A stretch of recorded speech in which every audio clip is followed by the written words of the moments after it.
Devotion number 8, Faith Conquering Fear. Genesis 15.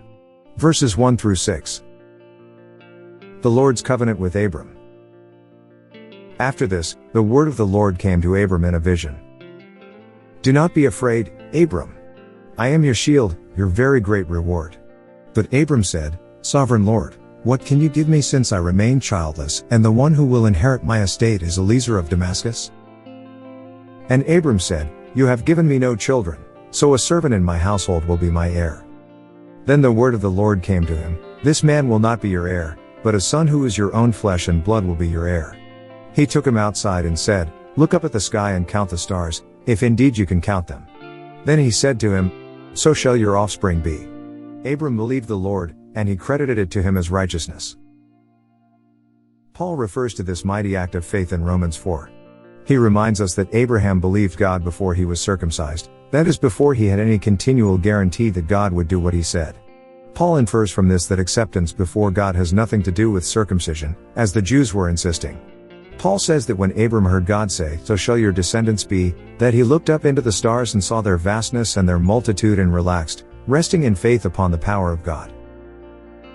If we focus our view on Abram's faith, we are going to miss the point of this whole matter.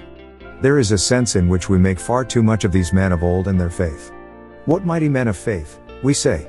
How tremendous to believe God against all the evidence of the circumstances around. If we only had faith like that, we could do the things they did. Then we compare our feeble faith with theirs and try to work up a feeling of faith within us until we are turned into spiritual hypochondriacs, always going about taking our spiritual temperature and feeling our spiritual pulse.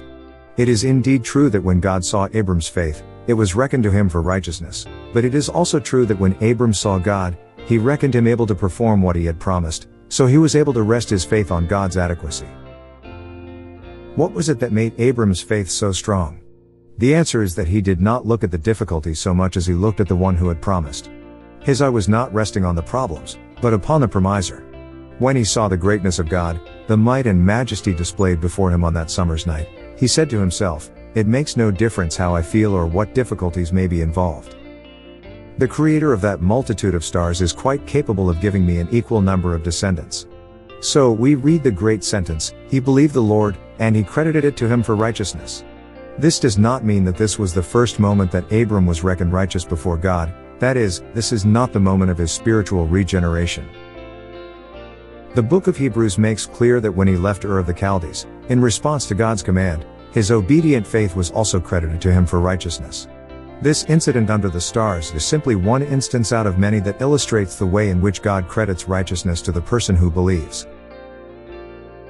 Abram believed God about the promise of a coming son and was reckoned righteous by faith. Today we are exhorted to believe God about the Son who has already come, and when we cease our own works and rest in helpless dependence upon that living Son, we too are counted righteous by faith. And that act of faith that first introduces us to the power of God exercised on our behalf must become an attitude of faith governing each moment of our life. Father, teach me the folly of self-dependence and the glory of God-dependence. In every moment of fear, lead me to cast myself upon you, reckoning upon your promise to be my shield and reward. Life application. Are we placing our faith in our faith?